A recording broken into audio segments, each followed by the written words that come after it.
Story time audio ബുക്സിലേക്ക് എല്ലാവർക്കും സ്വാഗതം. ചന്ദ്രകല S Kamath എഴുതിയ നോവൽ ഭിക്ഷ, അധ്യായം 35. കാവിൽ വീണ്ടും പൂജ നടത്തിയെന്നറിഞ്ഞ് നാട്ടിൻപുറത്തു നിന്നും ചിലപ്പോഴൊക്കെ ആളുകൾ വിളക്ക് കത്തിക്കാനും വഴിപാട് നടത്താനും മറ്റും എത്താൻ തുടങ്ങി. പരിചയപ്പെടാൻ ശ്രമിച്ചില്ലെങ്കിലും മനുഷ്യർ ആ വഴിയെ വരുന്നത് കാണുമ്പോൾ സീമന്തിനിക്ക് സന്തോഷമാണ്.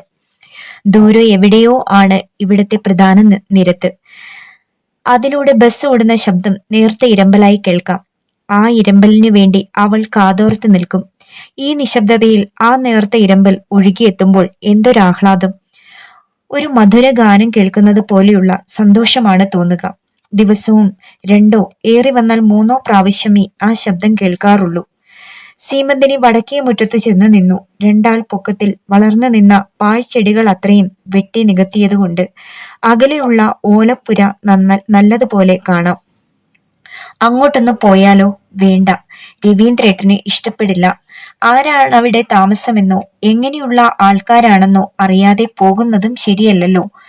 കുറെ നേരം അങ്ങോട്ട് നോക്കി നിന്നപ്പോൾ ഒരു സ്ത്രീ കയ്യിൽ പാത്രങ്ങളുമായി മുറ്റത്തിറങ്ങുന്നത് കണ്ടു. അവർ അവിടെ ഇരുന്ന് പാത്രം തേക്കാൻ തുടങ്ങി. സീമന്തിനി വേലിക്കരികിൽ ചെന്ന് അങ്ങോട്ട് നോക്കി നിന്നു. പാത്രം തേക്കുന്നതിനിടയിൽ അവർ തലയുയർത്തി നോക്കിയപ്പോൾ സീമന്തിനി ചിരിച്ചുകൊണ്ട് അവരെ കൈകാട്ടി വിളിച്ചു. ആ സ്ത്രീ ഉടനെ കൈ കഴുകി സീമന്തിനി നിൽക്കുന്നിടത്തേക്ക് നടന്നു വന്നു. കൈലിയും മുണ്ടുമാണ് വേഷം, തോളിൽ തോർത്തുമുണ്ട്. തന്റെ അമ്മയുടെ പ്രായം കാണും, അത്രയേയുള്ളൂ. നിറം കറുപ്പാണ്, തിളങ്ങുന്ന കറുപ്പ്, കാണാൻ നല്ല ഭംഗി. സീമന്തിനി അവരെ നോക്കി മനസ്സ് തെളിച്ച് ചിരിച്ചു. വെറുതെ വിളിച്ചതാ, ഒന്ന് പരിചയപ്പെടാൻ. ആ സ്ത്രീ ഭവ്യതയോടെ പറഞ്ഞു. ഇവിടത്തെ കാട് വെട്ടിത്തെളിച്ചപ്പോഴാ വീണ്ടും താമസക്കാർ എത്തിയെന്നറിഞ്ഞത്. പഴയ തിരുമേനിയുടെ ബന്ധുക്കളാണോ? അല്ല, സീമന്തിനി ചോദിച്ചു. പേരെന്താ? ശാരദാന്ന്. ആരൊക്കെയുണ്ട് വീട്ടില്? ഞാനും ഭർത്താവും 2 കുട്ടികളും, പിന്നെ അമ്മയും ഒരു നാത്തൂനും. ഒന്ന് പരിചയപ്പെടാൻ വിളിച്ചതാ. ഇവിടെ ഒറ്റയ്ക്കിരുന്ന് മുഷിഞ്ഞു.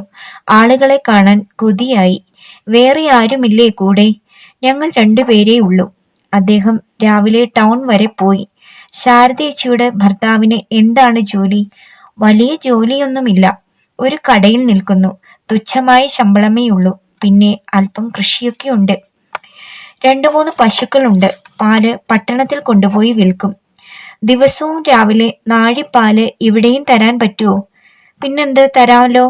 അയൽക്കാർക്ക് തന്നിട്ടല്ലേ മറ്റുള്ളവർക്ക് കൊടുക്കുക. എവിടാ കുഞ്ഞിന്റെ സ്ഥലം? കുറേ വടക്കാ. പേരെന്താ? സീമന്തിനി. ഒറ്റയ്ക്കാണല്ലോ എന്നോർത്ത് വിഷമിക്കണ്ട. ശാരദയെന്ന് ഒന്ന് ഉറക്കെ വിളിച്ചാൽ മതി, ഞാൻ ഓടിയെത്തും. അവരുടെ പുരയിൽ നിന്നും ഒരു പെൺകുട്ടി ഇറങ്ങി നോക്കുന്നത് കണ്ടു. എന്റെ നാത്തൂന് അത്. അവർ ആ കുട്ടിയെ കൈകാട്ടി വിളിച്ചു. ആ കുട്ടി ഏന്തി നടന്നു വരുന്നത് കണ്ടു. ശാരദ പറഞ്ഞു, കാലിന് അല്പം വശക്കേടുണ്ട്, കൊച്ചിലെ തളർവാദം വന്നതാ. അവൾ അടുത്തെത്തി കഴിഞ്ഞിരുന്നു. പേരെന്താ? സരോജിനിന്ന്. പെൺകുട്ടി തന്നെയാണ് മറുപടി പറഞ്ഞത്. വല്ലാത്ത നേർത്ത ശബ്ദം. നിൽക്കുമ്പോഴും ഒരു വശം ചെരിഞ്ഞാണ് നിൽക്കുന്നത്. അവൾ കൗതുകത്തോടെ സീമന്തിനിയെ തന്നെ നോക്കി നിന്നു. ചുണ്ടുകൾ പൂട്ടാൻ മറന്ന് ആദ്യത്തെ ചിരിയോടെ തന്നെ സീമന്തിനിയുടെ മുഖത്ത് നിന്ന് കണ്ണുകൾ പറിക്കാതെ അവൾ അങ്ങനങ്ങ് നിന്നു. സീമന്തിനിക്ക് അത് കണ്ടപ്പോൾ ചിരി വന്നു. വരുന്നോ സരോജിനി ഇപ്പുറത്ത്? സമയം കിട്ടുമ്പോൾ വാ, ഞാൻ ഇവിടെ ഒറ്റയ്ക്കേ ഉള്ളൂ. അവൾ ഒന്നുകൂടി ചിരിച്ച് അതേ നിൽപ്പ് തുറന്നതേയുള്ളൂ. ഒരു അത്ഭുത വസ്തുവിനെ കാണുന്നത് പോലെ. പുരയിൽ നിന്നും പ്രായം ചെന്ന ഒരു സ്ത്രീ എത്തി നോക്കി. അവരും ചിരിച്ചുകൊണ്ട് വേലിയുടെ നേർക്ക് നടന്നു വന്നു. തല മുഴുവൻ പഞ്ഞി പോലെ നരച്ചിട്ടുണ്ട്. പ്രായത്തിന്റെ ചുളിവുകൾ മുഖത്തും കൈകളിലുമെല്ലാം തെളിഞ്ഞിരിക്കുന്നു. പക്ഷേ നടക്കുമ്പോൾ എന്ത് ചുറുചുറുക്ക്! അവർ ദൂരെ നിന്നെ പറഞ്ഞുകൊണ്ടുവന്നു. ഇവര് 2 പേരും എവിടെ പോയെന്ന് നോക്കുമായിരുന്നു. ഇവിടെ മോളുടെ അടുത്ത് നിന്ന് ചങ്ങാത്തം കൊടുകയാണല്ലേ? വർഷങ്ങളോളം പരിചയമുള്ള ഒരാളിനെ പോലെയാണ് അവരുടെ സംസാരം. ഒരു നീണ്ട പരിചയത്തിന്റെ തുടർച്ചയെന്ന പോലെയുള്ള പെരുമാറ്റം. അവർ ചോദിച്ചു, കുട്ടികളുണ്ടോ മോൾക്ക്? ഇല്ല. കല്യാണം കഴിഞ്ഞിട്ട് എത്ര നാളായി? 2-3 ആഴ്ചയായതേ ഉള്ളൂ. സീമന്തിനി പറഞ്ഞു. കൃഷിയുണ്ടെന്ന് പറഞ്ഞില്ലേ നിങ്ങൾക്ക്? മലക്കറി വിത്തുകൾ എന്തെങ്കിലും ഉണ്ടെങ്കിൽ എനിക്കും തരുവോ? ഇവിടെ ഈ മണ്ണ് ഇങ്ങനെ വെറുതെ ഇടണ്ടല്ലോ. തരാമല്ലോ മോളെ, നാളെ ആവട്ടെ, ഞാൻ തന്നെ കൊണ്ടുവരാം. വന്ന് നട്ടുതരാം, പോരെ? മതി. സൂര്യൻ തലയ്ക്ക് മുകളിൽ എത്താൻ തുടങ്ങിയതുകൊണ്ട് അവർ സംസാരം മതിയാക്കി പിരിഞ്ഞു. സീമന്തിനി ഓർത്തു. പണമില്ലാത്തവർ എന്നും നല്ലവരായിരിക്കുമെന്ന് തോന്നുന്നു. സ്നേഹമുള്ളവർ, ആത്മാർത്ഥതയുള്ളവർ, കാരുണ്യമുള്ളവർ. തേക്കങ്കാട് മഠത്തിന് അജ്ഞാതമാണല്ലോ ഈ ഗുണങ്ങൾ. ഈയിടെ നിരാശയുടെ നിഴൽ രവീന്ദ്രന്റെ മുഖത്ത് ഒളിഞ്ഞു കിടക്കുന്നത് സീമന്തിനി കാണുന്നുണ്ട്. സന്തോഷം ഭാവിക്കുകയും തമാശ പറയുകയും ചിരിക്കുകയും അവളെ ചിരിപ്പിക്കുകയും ചെയ്യുമെങ്കിലും ഉള്ളിൽ അയാൾ അസ്വസ്ഥനാണെന്ന് അവൾക്കറിയാം. ഒറ്റയ്ക്കിരിക്കുമ്പോഴെല്ലാം അയാൾ ഏതോ ആകുല ചിന്തയിൽ മുഴുകിയിരിക്കുന്നത് അവൾ ശ്രദ്ധിക്കുന്നു. ഇതുവരെ ഒരു ജോലി നേടാൻ കഴിഞ്ഞില്ലെന്നതാണ് കാരണമെന്ന് താൻ മനസ്സിലാക്കുന്നുണ്ട്. ഓരോ ദിവസവും പട്ടണത്തിൽ നിന്നെത്തുമ്പോൾ അവൾ പ്രത്യാശയോടെ അയാളുടെ മുഖത്ത് നോക്കും. ചിരിയുടെ മറയിലൂടെ ഉള്ളിലെ നിരാശ കാണുമെങ്കിലും കാണാത്ത ഭാവത്തിൽ അവൾ നിൽക്കുകയേ ഉള്ളൂ. ഇനി എത്ര നാളാണ് ഈശ്വര ഒരു ലക്ഷ്യവുമില്ലാതെ ഒരു ജോലിക്ക് വേണ്ടി ഇങ്ങനെ അലഞ്ഞു തിരിയേണ്ടി വരിക? താൻ കാരണമാണല്ലോ രവീന്ദ്രേട്ടന് ഇങ്ങനെയൊരു വിഷമഘട്ടം ഉണ്ടായതെന്ന് ആലോചിക്കുമ്പോൾ മനസ്സ് വല്ലാതെ അസ്വസ്ഥമാകുന്നു. സരോജിനിയുടെ അമ്മ കൊണ്ടു നട്ട പച്ചക്കറി വിത്തുകളെല്ലാം മുളച്ചു. പടർന്നു കയറുന്നവയ്ക്കെല്ലാം രവീന്ദ്രൻ പന്തൽ കെട്ടിക്കൊടുക്കുകയും ചെയ്യും. താങ്ങിലൂടെ ചുറ്റിക്കയറി പന്തലിലേക്ക് പടർന്നു കയറാൻ തുടങ്ങിയ ചെടികളെ സീമന്തിനി വളരെ ശ്രദ്ധയോടെ ശുശ്രൂഷിച്ചു. ഏകാന്തതയുടെ വിരസത ഇപ്പോൾ അനുഭവപ്പെടാറില്ല. രവീന്ദ്രേട്ടൻ പോയി കഴിഞ്ഞാൽ ശാരദയോ സരോജിനിയോ കൂട്ടിനെത്താറുള്ളത് ആശ്വാസമായി. നാട്ടുകാര്യങ്ങളെല്ലാം പറഞ്ഞു കേൾപ്പിക്കുന്നത് സരോജിനിയാണ്. അവളുടെ ചേട്ടനിൽ നിന്നറിയുന്ന ഈ വാർത്തകളെല്ലാം ലേശം പൊടിപ്പും തൊങ്ങലും ചേർത്ത് അവൾ അവളുടെ അസാധാരണമായ നേർത്ത ശബ്ദത്തിൽ വിവരിക്കുന്നത് കേൾക്കാൻ സീമന്തിനിക്ക് ഇഷ്ടമാണ്. പച്ചക്കറി തോട്ടത്തിലെ കളകൾ പറിക്കാനും പുഴുക്കളെ നശിപ്പിക്കാനും അവളെ സഹായിക്കുന്ന ജോലിയും സരോജിനി ചെയ്യുന്നുണ്ട്. ഓരോ ചെറിയ ചെറിയ കാര്യങ്ങൾ സരോജിനിയോട് സംസാരിച്ച് രവീന്ദ്രൻ എത്തുന്നതുവരെ അവൾ സമയം നീക്കും. ഇങ്ങനെ സംസാരിക്കുന്നതിനിടയിലും പലവിധ ചിന്തകളാൽ മനസ്സ് അസ്വസ്ഥമായിക്കൊണ്ടിരിക്കും. രവീന്ദ്രേട്ടന് ഇതുവരെ ഒരു ജോലി കിട്ടിയില്ല. എന്നാണ് ആ സന്തോഷ വാർത്തയുമായി വരികയെന്ന് ചിന്തിക്കും. അമ്മയെക്കുറിച്ചുള്ള ചിന്തയും മനസ്സിനെ കുത്തി നോവിക്കുന്നുണ്ട്. ദിവസങ്ങൾ ഓരോന്നായി കൊഴിഞ്ഞു വീഴുകയാണ്. 1.5 മാസത്തിലേറെയായി ഇവിടെ വന്നിട്ട്. സ്വർണം വിറ്റ് ബാങ്കിൽ നിക്ഷേപിച്ച പണത്തിൽ നിന്നും കുറേശ്ശെ എടുത്താണ് വീട്ടുകാര്യങ്ങൾ നടത്തുന്നത്. വീട്ടാവശ്യത്തിനുള്ള സാധനങ്ങൾ വാങ്ങാൻ കുറെ പണം ചെലവായി. പാത്രങ്ങൾ, കട്ടിൽ, കസേരകൾ, നല്ല ഒരു തുക ചെലവാക്കിയിട്ടുണ്ട്. സ്ഥിരമായ ഒരു വരുമാനമില്ലാതെ പോയാൽ ബാങ്കിലുള്ള പണം മുഴുവൻ തീരും. കമലേട്ടത്തിയമ്മ തന്ന നെക്ലേസും വലിയേട്ടത്തിയമ്മ ഇട്ട് തന്ന വലിയ മാലയുമേ ഉള്ളൂ ഇനി കൈവശം. ഇവ രണ്ടും ഒരിക്കലും വിൽക്കയില്ലെന്ന് രവീന്ദ്രേട്ടൻ പറഞ്ഞിട്ടുണ്ട്. ഇപ്പോൾ ഊണിലും ഉറക്കത്തിലും ജോലിയെക്കുറിച്ചുള്ള ചിന്തയേയുള്ളൂ തനിക്ക്. രവീന്ദ്രേട്ടൻ അത് പ്രകടിപ്പിക്കുകയില്ലെങ്കിലും അസ്വസ്ഥനാണെന്ന് തനിക്കറിയാം. നേരം സന്ധ്യയാകുന്നതിനു മുമ്പ് രവീന്ദ്രേട്ടൻ വീട്ടിലെത്തുകയാണ് പതിവ്. ഇന്ന് തുളസിത്തറയിൽ ദീപം കത്തിച്ചു കഴിഞ്ഞിട്ടും ഇതുവരെ എത്തിയില്ല. സീമന്തിനിയുടെ മനസ്സിൽ വല്ലാത്ത ഭയം തോന്നി തുടങ്ങി. എന്താണാവോ ഇതുവരെ എത്താത്തത്? തുളസിത്തറയിലെ ദീപം കരിന്തിരി കത്തി അണഞ്ഞിട്ടും രവീന്ദ്രേട്ടൻ എത്തിയില്ല. സന്ധ്യ മയങ്ങിക്കഴിഞ്ഞാൽ പിന്നെ കനത്ത അന്ധകാരമാണിവിടം. ഇരുട്ട് കുറുക്കി ഒഴിച്ചതുപോലെ. കാവിന്റെ ഭാഗത്തോട്ട് നോക്കാൻ തന്നെ ഭയമാണ്. വൃക്ഷങ്ങളെല്ലാം രാക്ഷസന്മാരാണെന്ന് തോന്നും. വളഞ്ഞു പുളഞ്ഞു കിടക്കുന്ന കനത്ത കാട്ടുവള്ളികൾ നാഗത്തന്മാർ ജീവൻ വെച്ച് കിടക്കുന്നത് പോലെ. ഇങ്ങോട്ട് നോക്കിയാൽ മനസ്സിലെ ഭീതി ഒന്നുകൂടി വർദ്ധിക്കുകയുള്ളൂ. രവീന്ദ്രേട്ടൻ ഇരുട്ടിലൂടെ എങ്ങനെ നടന്നു വരും? ഒരു ടോർച്ച് വാങ്ങേണ്ടത് അത്യാവശ്യമാണ്. നാളെ തന്നെ അത് വാങ്ങാൻ പറയണം. തെരുവിളക്കുകൾ പോലും ഈ ഭാഗത്തില്ല. രവീന്ദ്രേട്ടൻ എത്താൻ വൈകും തോറും മനസ്സാകെ പിടയ്ക്കുന്നല്ലോ. ശരീരം വിറയ്ക്കുന്നത് പോലെ, നാഡികളെല്ലാം തളരുന്നത് പോലെ. വേലിക്കൽ നിന്ന് ശാരദ ചേച്ചിയെ വിളിക്കാമെന്ന് വെച്ചാൽ മുറ്റത്തിറങ്ങാൻ പോലും ഭയം തോന്നുന്നു. വരാന്തയുടെ വാതിലടച്ച് അവൾ അകത്ത് കടന്നു. ഓരോ നിമിഷവും ഓരോ യുഗം പോലെ അനുഭവപ്പെടുന്നു. എന്ത് ചെയ്യണമെന്നറിയില്ല.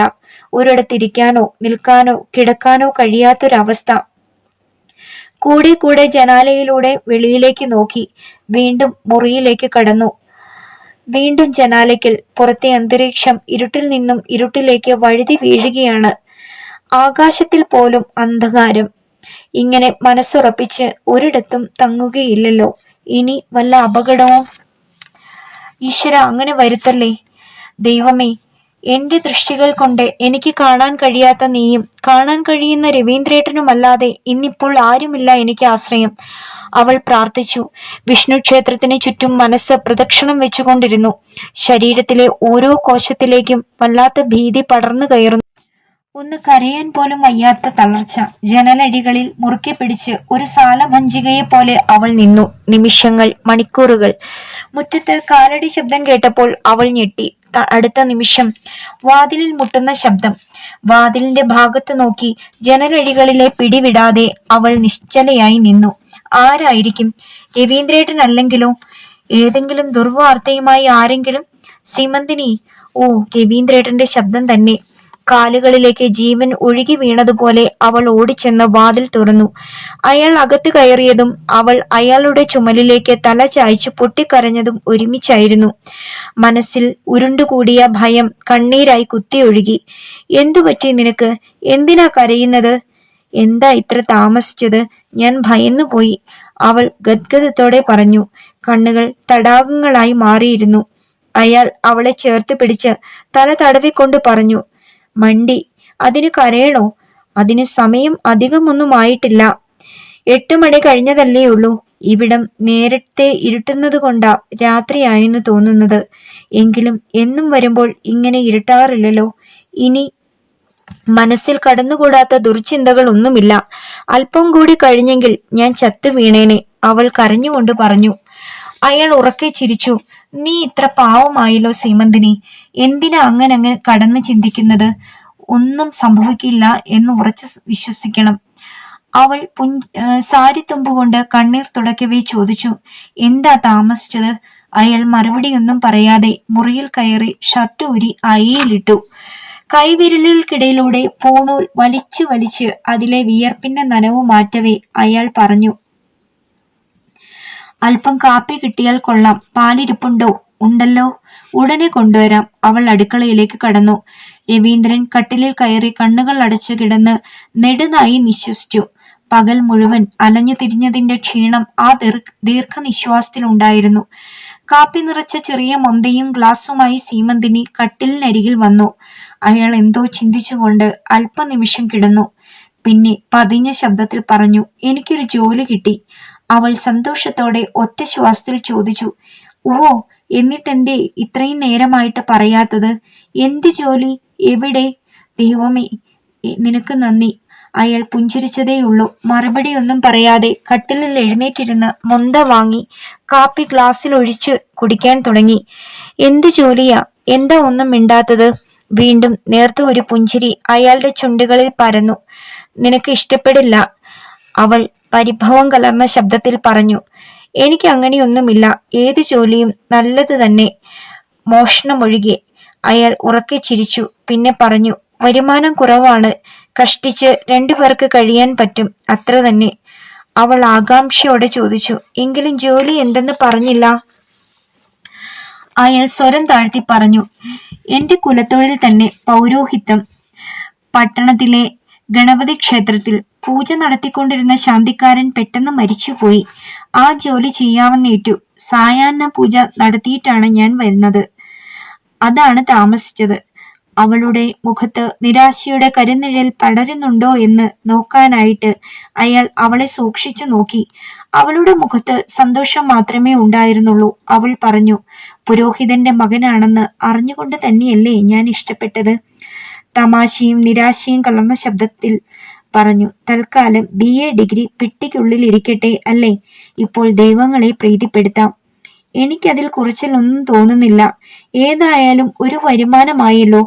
മൊന്തയിലെ കാപ്പി അല്പം ഗ്ലാസ്സിലെടുത്ത് അവളുടെ നേർക്ക് നീട്ടിക്കൊണ്ട് അയാൾ പറഞ്ഞു, അല്പം കാപ്പി നീയും കുടിക്ക്. അവൾ മൂക്കും വായും പൊത്തിക്കൊണ്ട് പറഞ്ഞു, എനിക്ക് വേണ്ട. ഈ കാപ്പിയുടെ മണം വന്നാൽ ഛർദിക്കാൻ തോന്നുന്നു. രാവിലെ കുടിച്ച കാപ്പി മുഴുവൻ ഛർദിച്ചു. എന്തു പറ്റി നിനക്ക്? അസുഖം വല്ലതുമുണ്ടോ? എന്താണെന്നറിയില്ല. 2 ദിവസം കൂടി നോക്കാം. അവൾ അല്പസമയം കഴിഞ്ഞ് ലജ്ജയോടെ പറഞ്ഞു, എനിക്കൊരു സംശയമുണ്ട്. ജയേട്ടത്തിയമ്മ ഇതുപോലെ എന്ത് കഴിച്ചാലും ഛർദിക്കുമായിരുന്നു. അയാൾ എന്തോ സംശയം തോന്നിയതുപോലെ ഒന്ന് നിവർന്നിരുന്ന് ചോദിച്ചു, എന്താ കാര്യം? അവൾ നാണിച്ച് തല താഴ്ത്തി. ഇനി എന്നെ കൊണ്ട് അത് തെളിച്ചു പറയിക്കണോ രവീന്ദ്രേട്ടൻ? മനസ്സിലാവാഞ്ഞിട്ടല്ല കള്ളൻ. അയാൾ ആഹ്ലാദത്തോടെ അവളുടെ താടി പിടിച്ചുയർത്തി. കവിളുകളെ ചുവപ്പിച്ച് ലജ്ജയോടെ അവൾ അയാളുടെ ചുമലിലേക്ക് തല ചായ്ച്ചു. അധ്യായം 36. 2 ആഴ്ചത്തെ വിനോദയാത്രയായിരുന്നു ആദ്യത്തെ തീരുമാനം. പക്ഷേ 1 മാസം കഴിഞ്ഞാണ് സദാനന്ദനും കമലയും യാത്ര കഴിഞ്ഞ് തിരിച്ചെത്തിയത്. മനസ്സിന്റെ ചെപ്പിനുള്ളിൽ കാത്തു സൂക്ഷിക്കാൻ പല മധുരാനുഭൂതികളും തനിക്ക് ഈ യാത്രയിൽ നിന്ന് കിട്ടിയിട്ടുണ്ടെന്ന് കമല ആനന്ദത്തോടെ ഓർമ്മിച്ചു.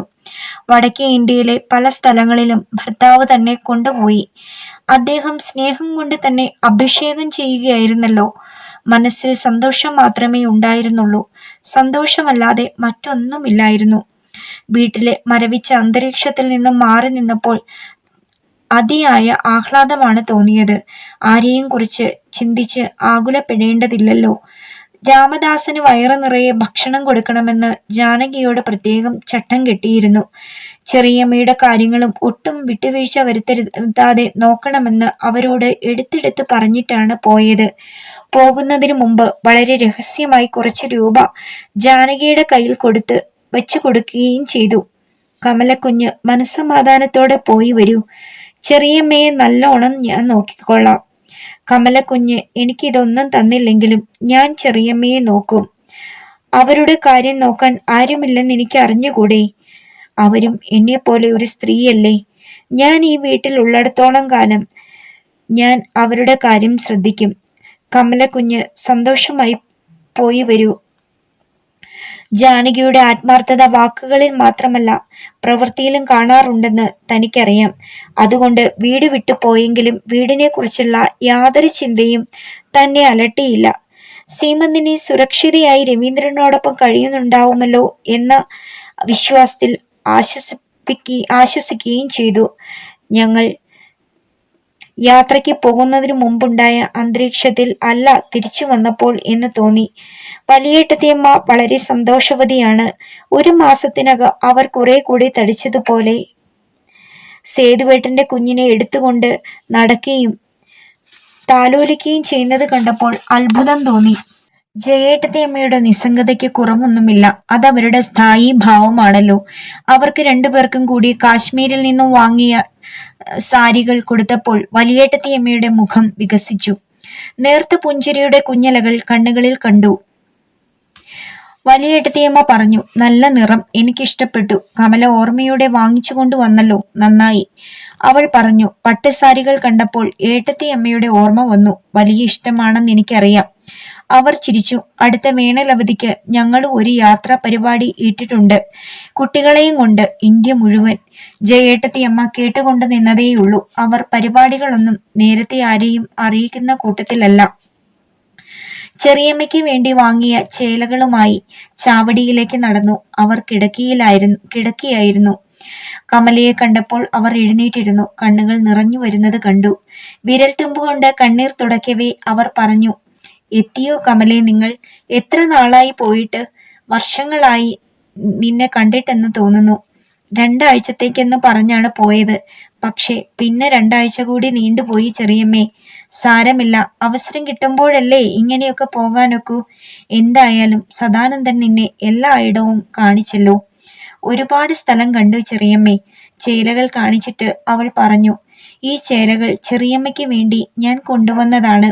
ഇഷ്ടപ്പെട്ടോ എന്ന് നോക്കൂ. അവർ ചേല കയ്യിലെടുത്ത് പറഞ്ഞു, നീ കൊണ്ടുവരുന്നത് നല്ലതല്ലാതാവുമോ കമലേ? എനിക്കിഷ്ടമായി. ചെറിയമ്മ കുറെ കൂടി ക്ഷീണിച്ചിട്ടുണ്ടെന്ന് കമലയ്ക്ക് തോന്നി. ചേല അലമാരയ്ക്കുള്ളിൽ വെക്കാൻ കമലയോട് പറഞ്ഞിട്ട് അവർ വീണ്ടും കിടന്നു. ചെറിയമ്മയ്ക്ക് നല്ല സുഖമില്ലേ? മുഖത്ത് നല്ല ക്ഷീണമുണ്ടല്ലോ. തോളിലെ എല്ലൊക്കെ തെളിഞ്ഞു കാണാൻ തുടങ്ങി. ഇപ്പോഴും ഓരോന്നാലോചിച്ച് വിഷമിക്കും അല്ലേ? ഓ, ഇനി എന്താലോചിച്ചിട്ട് വിഷമിക്കാൻ കുട്ടി? ഓർത്ത് വിഷമിക്കാനും സന്തോഷിക്കാനും ഒരു സന്തതി ഉണ്ടായിരുന്നു. അവളും എന്നെ വിട്ടുപോയി. പിന്നെ ഇനി എനിക്ക് ആലോചിക്കാൻ ഒന്നുമില്ലാത്ത അവസ്ഥയായി. കമല അല്പനേരം ചെറിയമ്മയുടെ അടുത്തിരുന്നതിന് ശേഷം തിരിച്ചു പോന്നു. ജാനകി മാത്രമേ ഉള്ളൂ അടുക്കളയിൽ. ഏട്ടത്തിയമ്മമാർ മുകളിലാണ്. വലിയ ഏട്ടത്തിയമ്മ സേതുവേട്ടന്റെ കുഞ്ഞിനെ ഉറക്കാൻ ഈണത്തിൽ പാടുന്ന നാടോടിപ്പാട്ടിന്റെ കുഞ്ഞലകൾ അടുക്കള വരെ എത്തുന്നുണ്ട്. അവർ പതിവിലധികം ഉല്ലാസവതിയാണല്ലോ എന്ന് കമല ഓർത്തു. അവൾ ജാനകിയോട് പറഞ്ഞു, ഞാൻ ജാനകി ചേച്ചിക്ക് വേണ്ടി ഒരു സാരി വാങ്ങിച്ചു കൊണ്ട് വന്നിട്ടുണ്ട്. ജോലി കഴിയട്ടെ, എടുത്തു തരാം. നന്ദി സ്ഫുരിക്കുന്ന ഭാവത്തോടെ അവർ കമലയെ നോക്കി ചിരിച്ചു. കമല ചോദിച്ചു, ഞാൻ ഇവിടെ ഇല്ലാതിരുന്നപ്പോൾ അടുക്കള ജോലിയൊക്കെ ജാനകി ചേച്ചി തന്നെയാണോ ചെയ്തിരുന്നത്? ഏട്ടത്തിയമ്മ വരാറുണ്ടായിരുന്നോ എന്തെങ്കിലും ചെയ്യാൻ? ഓ, ആരു വരാനാ കമല കുഞ്ഞെ സഹായിക്കാൻ? ആരും വരില്ല.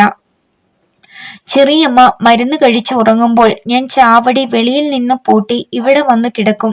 സൂര്യൻ ഉദിക്കുന്നതിന് മുമ്പ്, വളരെ മുമ്പ് ഉണർന്ന് ജോലി തുടങ്ങും.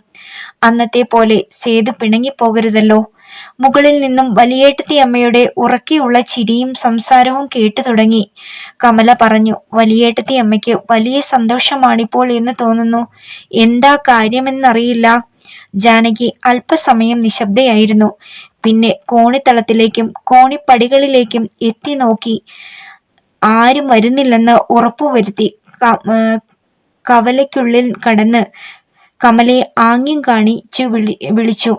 കമല അടുത്തെത്തിയപ്പോൾ അവർ പതിഞ്ഞ ശബ്ദത്തിൽ പറഞ്ഞു, ഞാൻ ഒരു സംഗതി പറയാം. കുഞ്ഞറിഞ്ഞ ഭാവം പോലും കാണിക്കരുത്. കുഞ്ഞിനോട് ഞാനാണിതെന്ന് പറഞ്ഞതെന്നറിഞ്ഞാൽ വലിയേട്ടത്തിയമ്മ എന്നെ പച്ചയ്ക്ക് കടിച്ചു തിന്നും, സംശയമില്ല. എന്താണ് ജാനകി ചേച്ചി? ഞാൻ ആരോടും പറയില്ല.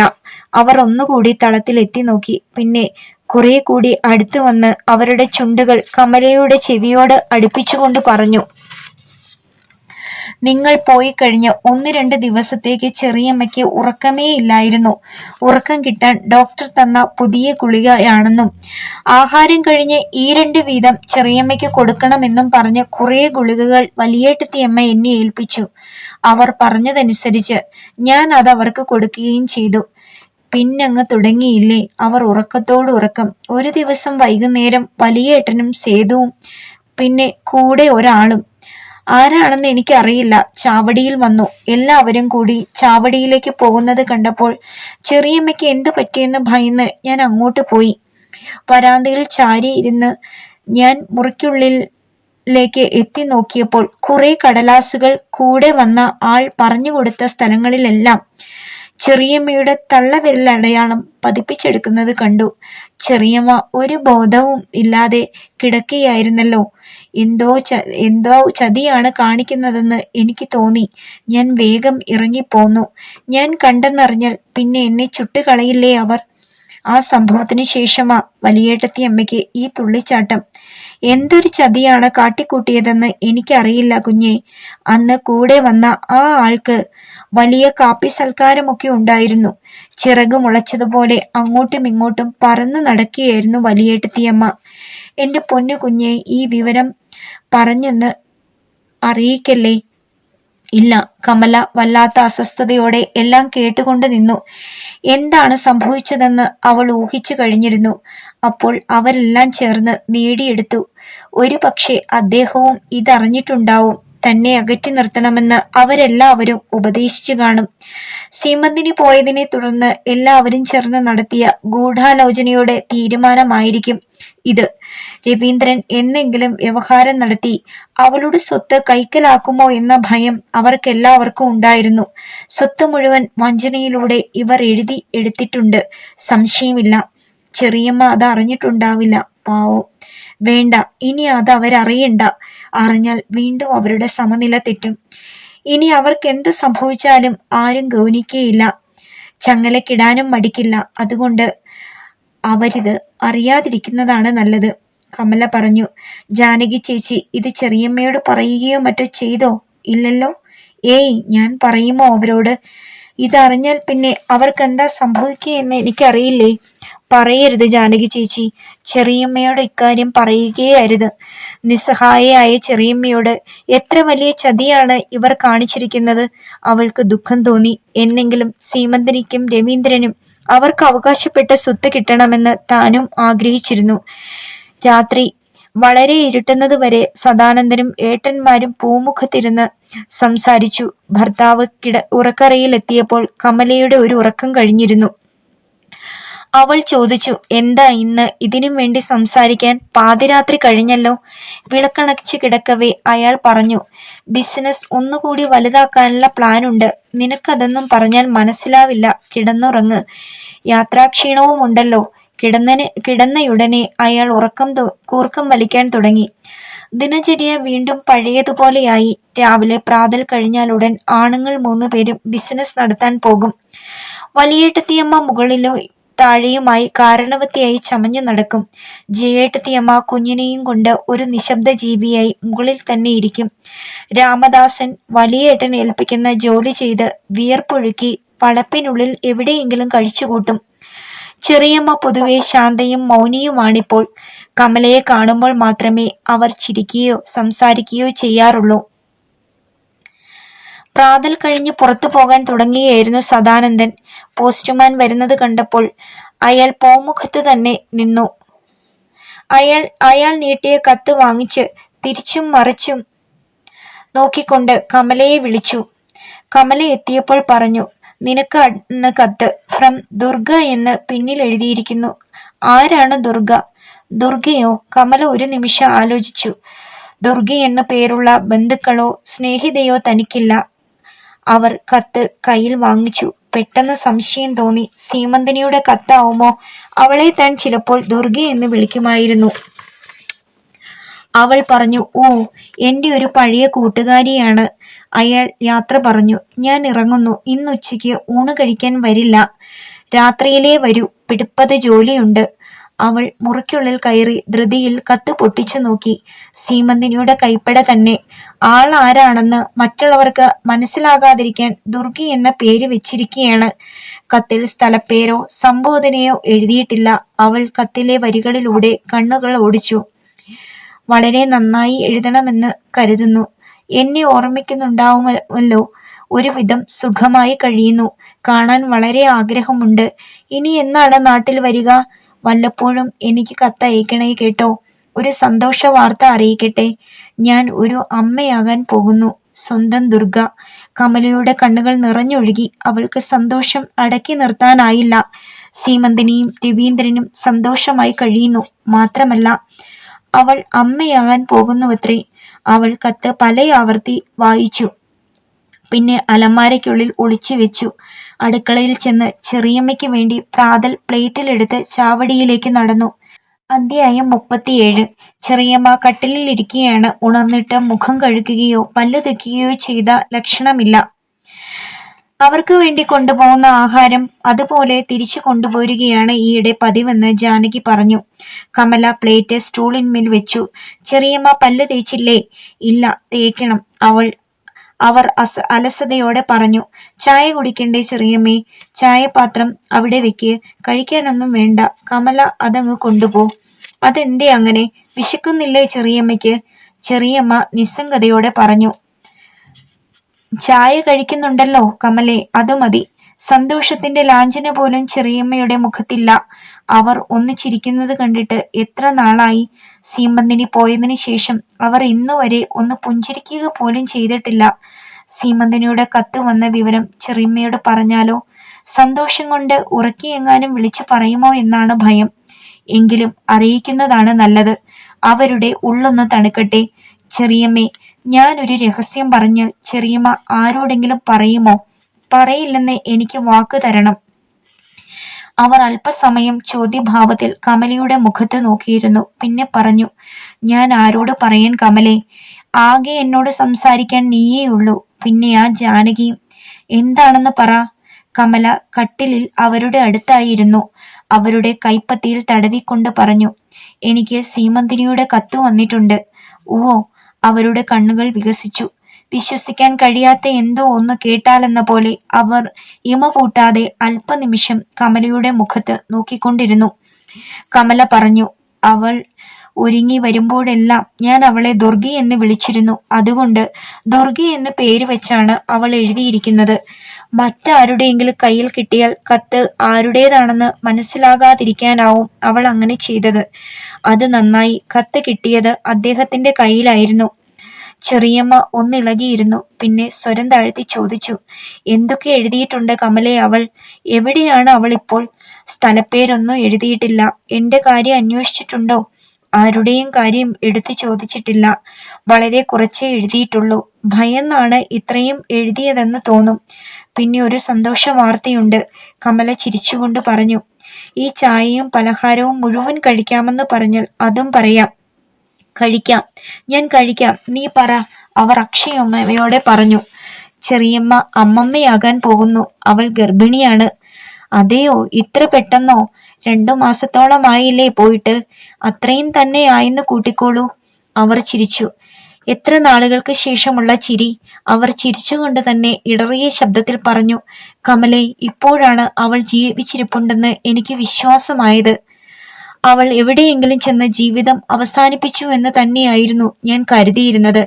ഇപ്പോൾ എനിക്ക് ആശ്വാസമായി. എവിടെയെങ്കിലും പോയി സുഖമായി കഴിയട്ടെ.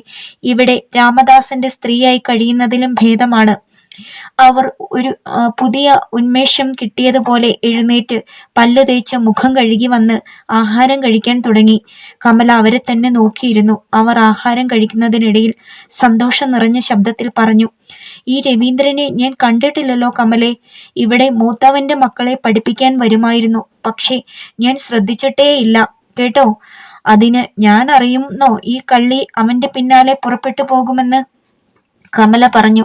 രവീന്ദ്രൻ നല്ല പയ്യന, ഞാൻ കണ്ടിട്ടുണ്ട്. സുമുഖനാണ്. ചെറിയമ്മ ഇടത്തെ ചൂണ്ടുവിരൽ മൂക്കിന്റെ തുമ്പത്ത് വെച്ച് ചിരിച്ചുകൊണ്ട് പറഞ്ഞു.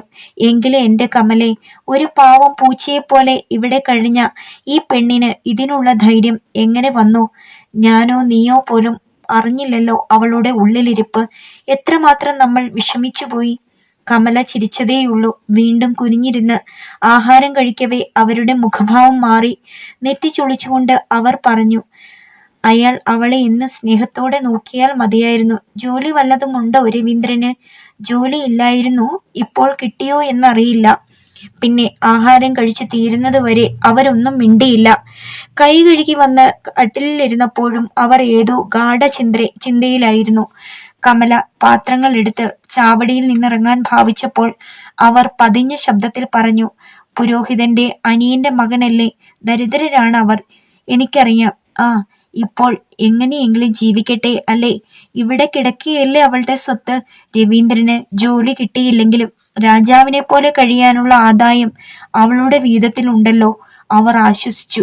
കമലയുടെ മനസ്സ് നുറുങ്ങി. ആണുങ്ങൾ ചെയ്ത വഞ്ചന പാവം ചെറിയമ്മ അറിഞ്ഞിട്ടില്ല. അവരതറിയണ്ട. ഈ ഒരു വിശ്വാസത്തിലെങ്കിലും അവർ സമാധാനമായി കഴിയട്ടെ. വലിയേട്ടത്തിയമ്മ ഇപ്പോൾ എല്ലായ്പ്പോഴും സന്തോഷവതിയാണ്. വലിയൊരു പ്രശ്നത്തിന് പരിഹാരം കണ്ടുപിടിച്ചതിന്റെ ആശ്വാസം ആണുങ്ങളുടെ മുഖത്തുണ്ട്. സീമന്തിനിയെ കുറിച്ച് ആരും സംസാരിക്കുകയോ പറയുകയോ ചെയ്യാറില്ല. പൊട്ടിത്തെറിയുണ്ടാകുമെന്നും അവളെ അന്വേഷിച്ച് കണ്ടുപിടിക്കാനുള്ള ശ്രമം നടക്കുമെന്നും മറ്റും വിചാരിച്ച് ഭയന്ന താൻ എത്ര വിഡ്ഢിയായിരുന്നു.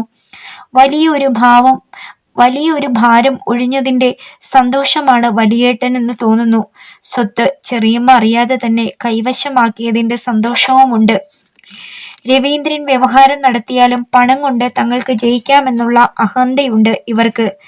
അത്താഴത്തിന് ശേഷം പൂമുഖത്ത് കൂടിയിരുന്ന് ആണുങ്ങൾ നടത്തുന്ന രഹസ്യ ചർച്ചകൾക്ക് ഈയിടെ ദൈർഘ്യം വർദ്ധിക്കുന്നുണ്ട്. എന്തൊക്കെയോ അഭിപ്രായ വ്യത്യാസങ്ങളും ചെറിയ വഴക്കുകളും അവിടെ നടക്കുന്നതായി കമല മനസ്സിലാക്കിയിട്ടുണ്ട്. വലിയേട്ടനും സേതുവേട്ടനും പരസ്പരം ദേഷ്യപ്പെട്ട് സംസാരിക്കുന്നത് കുറെ ദിവസങ്ങളായി താൻ കേൾക്കുന്നു. ചിലപ്പോൾ വലിയേട്ടത്തിയമ്മയും ഈ ചർച്ചകളിൽ പങ്കുകൊള്ളാറുണ്ട്. എന്തൊക്കെയോ പുതിയ സംഭവ വികാസങ്ങൾ നടക്കാൻ പോകുന്നത് പോലെ. സദാനന്ദൻ ഉറക്കറയിലെത്തിയപ്പോൾ കമല പറഞ്ഞു. എത്ര നേരമായി സംസാരം തുടങ്ങിയിട്ട്? എന്താണിത്ര സംസാരിക്കാൻ നിങ്ങൾക്ക്? വലിയേട്ടത്തിയമ്മയും സേതുവേട്ടനുമൊക്കെ നീരസത്തോടെ സംസാരിക്കുകയായിരുന്നെന്ന് തോന്നിയല്ലോ. അയാൾ അല്പസമയം മൗനിയായിരുന്നു. അവൾ പരിഭവത്തോടെ പറഞ്ഞു. എന്നോട് പറയാവുന്നതാണെങ്കിൽ പറഞ്ഞാൽ മതി. അയാൾ പുഞ്ചിരിയോടെ പറഞ്ഞു. നിന്നോട് പറയുന്നത് കൊണ്ടെന്താ? അല്ലെങ്കിൽ നിന്നോടല്ലാതെ ആരോടാണ് ഞാൻ പറയേണ്ടത്? സേതുവേട്ടന് സ്വത്ത് വീതം വെക്കണമെന്ന്. മംഗലാപുരത്ത് ഭാര്യ വീട്ടിൽ പോയി താമസിക്കാൻ പോകുന്നു. ജയേട്ടത്തിക്ക് ഇവിടെ കഴിയാൻ പ്രയാസമാണത്രേ. അവിടെ ബിസിനസിന്റെ പുതിയ ശാഖ തുടങ്ങാൻ ഉദ്ദേശമുണ്ടായിരുന്നു. അതിന്റെ മേൽനോട്ടം സേതുവേട്ടൻ വഹിക്കാമെന്നും ഇവിടുത്തെ സ്വത്ത് വീതം വെക്കണമെന്നുമാണ് പറയുന്നത്. കമല മറുപടി പറയാതെ അത്ഭുതത്തോടെ കേട്ടുകൊണ്ടിരുന്നു. അല്ലെങ്കിലും ബിസിനസ് കാര്യങ്ങളും സ്വത്ത് വീതം വെക്കലും തനിക്ക് പരിചയമില്ലാത്ത വിഷയങ്ങളാണല്ലോ. സദാനന്ദൻ തുടർന്നു. ഇവിടുത്തെ വീതം വിറ്റ് അവിടെ സ്വന്തം വീട് വെച്ച് അവിടെ തന്നെ കഴിയാനാണ് ഇനി ഭാവമെന്ന് തോന്നുന്നു. ഒരു നിർബന്ധത്തിൽ നിൽക്കുകയാണ്. ജയേട്ടത്തിയമ്മ ഇത്തരം ചർച്ചകളിലൊന്നും പങ്കുകൊള്ളാതെ മുറിക്കുള്ളിൽ തന്നെ നിശബ്ദയായി കഴിയുകയാണെങ്കിലും കാര്യങ്ങളൊക്കെ സേതുവേട്ടനിലൂടെ അവതരിപ്പിക്കുന്നുണ്ട്. ഒരു വലിയ തറവാട് വീതം വെച്ച് ഭിന്നിപ്പിക്കാനുള്ള ശ്രമം അവരുടെ നിസ്സംഗതയിൽ നിന്ന് ജനിക്കുമെന്ന് ഒരിക്കലും ചിന്തിച്ചിരുന്നില്ല. അയാൾ തുടർന്നു. സ്വത്ത് വീതം വെക്കുന്ന കാര്യത്തിൽ ഇപ്പോൾ വലിയേട്ടത്തിയമ്മയും യോജിച്ചിരിക്കുകയാണ്. അവർക്ക് കുട്ടികൾ പഠിക്കുന്ന പട്ടണത്തിൽ ബംഗ്ലാവ് പണിത് മാറണമെന്നാണ്. പട്ടണത്തിലായാൽ മക്കൾ കുറെ താമസിച്ച് പഠിക്കുമല്ലോ എന്ന്. അപ്പോൾ ഇവിടെ നമ്മൾ അല്ലാതാരാ? എന്തായാലും ഇതുവരെ ഒരു തീരുമാനത്തിലെത്തിയിട്ടില്ല. വലിയേട്ടന്റെ തീരുമാനവും അറിയിച്ചിട്ടില്ല. കമല പതിഞ്ഞ ശബ്ദത്തിൽ ചോദിച്ചു. എല്ലാവരും വീതം വെച്ച് മാറിയാൽ ചെറിയമ്മയുടെ സ്വത്തിന്റെ മേൽനോട്ടം ആര് വഹിക്കും? സീമന്തിനി എവിടെയാണെന്നൊന്നും അറിയാത്ത സ്ഥിതിക്ക് അക്കാര്യങ്ങളുമൊക്കെ എങ്ങനെയാവും? ധാരാളം ആദായമുണ്ടെന്നല്ലേ അന്ന് എന്നോട് പറഞ്ഞത്? ഭർത്താവ് എന്തു പറയുമെന്നറിയാൻ അവൾക്ക് ആകാംക്ഷയുണ്ടായിരുന്നു. അയാൾ അല്പം ആലോചിച്ചതിന് ശേഷം സ്വരം താഴ്ത്തി പറഞ്ഞു. സ്വത്തിന്റെ കാര്യമൊക്കെ പരിഹരിച്ചു. എങ്ങനെ? അതൊക്കെ വലിയേട്ടൻ പരിഹരിച്ചു. അപ്പോൾ എന്നെങ്കിലും അവളും ഭർത്താവും വന്നാൽ വന്ന പോലെ തിരിച്ചു പോകുകയുള്ളൂ. അയാൾ പറഞ്ഞു. ചെറിയമ്മയുടെ വമ്പിച്ച സ്വത്തിന്റെ കാര്യത്തിൽ ഒരു തീരുമാനമുണ്ടാകാതിരിക്കുന്നത് കൊണ്ടാണ് ഏട്ടന്മാർ ഇത്രയും നാൾ ഇവിടെ കഴിഞ്ഞതെന്ന് തോന്നുന്നു. ഇനിയിപ്പോൾ എല്ലാം വീതം വെച്ച് പിരിയുകയാണെന്ന ചിന്ത തുടങ്ങിയിരിക്കുകയാണ്. സേതുവേട്ടന്റെ കുഞ്ഞിന്റെ അന്നപ്രാശനം ആർഭാടത്തോടെ നടന്നു. ഈ ഒരു ചെറിയ ചടങ്ങിന് തന്നെ 10,000 ചെലവഴിച്ചു കാണും. ബന്ധുക്കളും നാട്ടുകാരും പങ്കെടുത്ത ഒരു ഉത്സവം തന്നെയായിരുന്നു അത്. കുഞ്ഞിന്റെ ശരീരം സ്വർണം കൊണ്ട് അലങ്കരിച്ചിരുന്നു. സേതുവേട്ടന്റെ മടിയിലിരുന്ന് പുതിയതായി മുളച്ചു വന്ന 2 പാൽപ്പല്ലുകൾ കാട്ടിച്ചിരിക്കുന്ന കുഞ്ഞിനെ നോക്കിയിരിക്കെ കമലയുടെ മനസ്സിൽ നേർത്തതെങ്കിലും അസ്വാസ്ഥ്യം ജനിപ്പിക്കുന്ന വേദന മുളച്ചു വന്നു. തനിക്കെന്നാണ് ഒരു കുഞ്ഞുണ്ടാവുക? ഇത്രയും നാളായിട്ട് സീമന്തിനിയുടെ കത്ത് കിട്ടിയ ദിവസം മുതൽ ഈ ഒരു വേദന തന്നെ അസ്വസ്ഥയാക്കുന്നുണ്ട്. അവൾ ഗർഭിണിയാണ്. തനിക്കിതുവരെ ആ ഭാഗ്യം ഉണ്ടായിട്ടില്ലല്ലോ എന്ന് അവൾ സങ്കടത്തോടെ ഓർത്തു.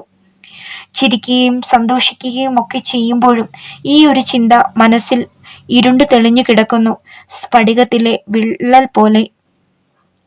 ഒരു ഡോക്ടറെ കാണിക്കാമെന്ന് അന്നൊരിക്കൽ ജയേട്ടത്തിയമ്മ പറഞ്ഞതാണ്. പക്ഷേ ഇപ്പോൾ അവർ അക്കാര്യം സംസാരിക്കാറേയില്ല. ഭർത്താവിനോട് ഇക്കാര്യം പറയണമെന്നുണ്ട്.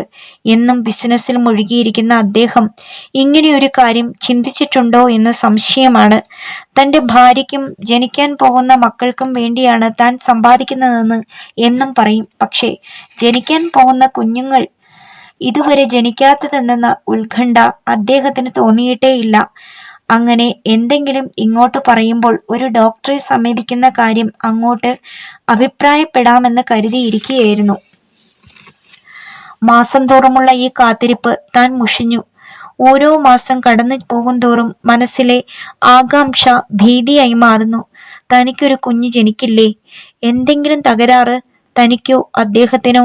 ദൈവമേ, അങ്ങനെ വരുത്തരുതേ, അവൾ പ്രാർത്ഥിച്ചു. ഇനി അദ്ദേഹം തിരക്കില്ലാതെ സ്വസ്ഥമായി ഇരിക്കുമ്പോൾ താൻ തന്നെ അങ്ങോട്ട് ഇക്കാര്യം പറയും. അവൾ മനസ്സിൽ ഉറച്ചു. ഇന്ന് മധ്യാഹ്നമായപ്പോഴേ സഹോദരന്മാർ മൂവരും വീട്ടിലെത്തി. അല്പം കഴിഞ്ഞ് 2 കൊച്ചച്ഛന്മാരും കുടുംബ വക്കീലും വന്നു. ഞായറാഴ്ചയല്ലാതെ ഈ സമയത്ത് മൂവരും ഒത്തുകൂടാറില്ല.